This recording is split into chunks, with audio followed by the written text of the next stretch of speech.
C'est un choc, on le vit encore. La douleur est encore palpable. Le mois dernier, des proches d'Alexandre Paris ont vu en direct à la télé l'opération à grand déploiement des services d'urgence sur le boulevard Michel-Boac à Blainville.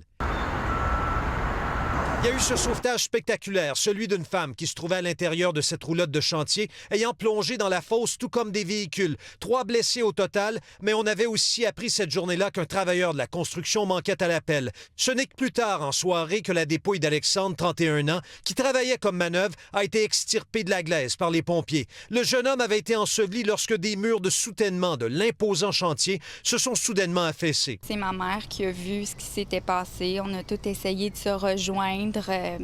Puis on l'a texté aussi, comme la plupart des gens qui avaient des personnes qui connaissaient sur le chantier ont fait. Vous textez votre frère, vous constatez évidemment qu'il n'y a pas de réponse. Qu'est-ce que vous ressentez à ce moment-là? C'est le choc. C'est le cauchemar qui a commencé là. C'est la première fois que la famille s'exprime et elle avait choisi de nous rencontrer en après-midi au salon funéraire à Repentigny. Toutes les gens qu'on croise sont bienveillants envers nous, sincèrement. Là. Tout le monde est là pour nous. Oui, ça, on l'apprécie. Parlez-moi de cet homme, de ce jeune travailleur de la construction.